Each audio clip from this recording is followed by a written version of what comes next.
d'entraînement ensemble, vous montrer un petit exemple de à quoi ça devrait ressembler le sac d'entraînement quand on fait du Kung Fu, quand on fait des arts martiaux. Donc, premier item que vous devriez avoir dans votre sac, des shin guards, des protèges tibia.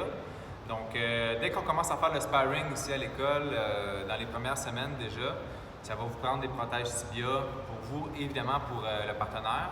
Donc, il y a plusieurs modèles qui sont en vente, les autres sont en gel, vous en avez en mousse aussi, donc on n'est pas trop difficile là-dessus, en longtemps que ça protège bien. Deuxième item, des gants. Il y a plusieurs gants qui se vendent. Ici à l'école, ce qu'on va vous demander, un gant polyvalent que je vous conseille, ça va être un gant de sparring MMA. Okay? Donc, c'est un gant où la main va être disponible, parce qu'on peut ouvrir la main pour faire les techniques. Puis, c'est pas conçu nécessairement pour les punching bags, mais pour la pratique qu'on fait ici à l'école, c'est tout à fait correct. Donc, c'est un gant qui est à peu près 1,5 pouce, 2 pouces de protection ici, qu'on a un wrap au niveau du poignet et la main qui est disponible. Donc ça vous en prend pour faire le punching bag et le sparring. Ensuite, des souliers de pratique pour les arts martiaux. Donc, on permet ici d'avoir des souliers en autant que c'est des souliers qui sont adaptés pour ça. Donc, on ne peut pas mettre n'importe quel soulier multisport. Ça va vous prendre un soulier d'arts martiaux qui est léger et qui est aussi pas trop dur pour l'adversaire quand on fait les combats. Donc, une paire de souliers, très important. Ensuite de ça, on a l'uniforme de Kung Fu, toujours bien plié. Okay? On ne peut pas avoir de chiffon. On ne veut pas arriver ici et avoir un vieux moton qu'on enlève tout frippé.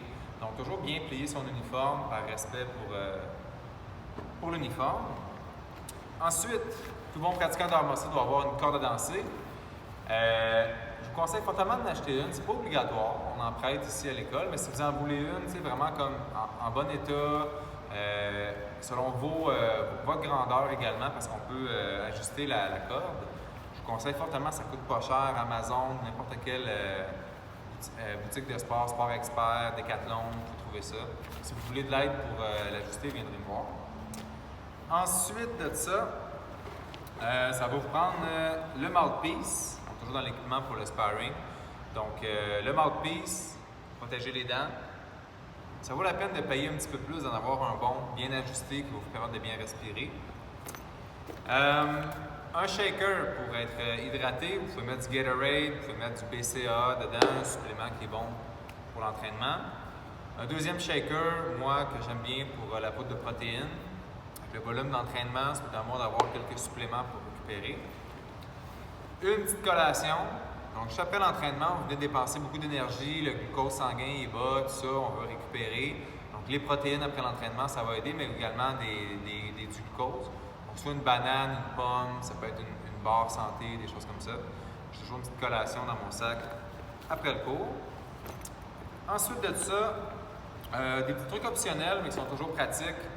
Des wraps pour les poignets. Okay? Donc, il y a une façon de les mettre. Okay? On va protéger le poignet, on va solidifier la main. Puis on met ça en dessous du gant de frappe pour solidifier et éviter les blessures. Donc, un bon wrap comme ça, ici, ça peut être pratique. Des plasters.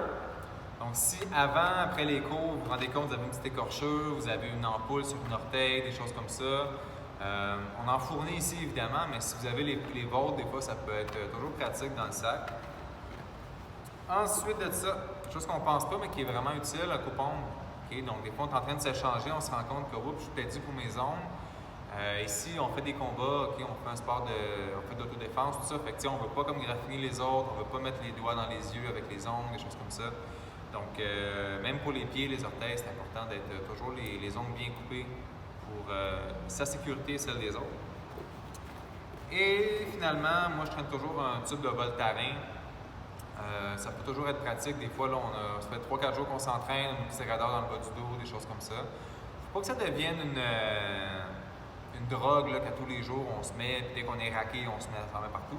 C'est vraiment dans des cas exceptionnels parce qu'on a une petite blessure qui ne nécessite pas nécessairement d'arrêter, mais un petit quelque chose dans l'épaule, on va aller masser avec le Voltaren, un petit anti-inflammatoire, ça peut toujours être pratique. Donc voilà, tout ce qu'on a besoin si vous voulez être un vrai pratiquant de Kung Fu, ça vous prend ça dans votre sac.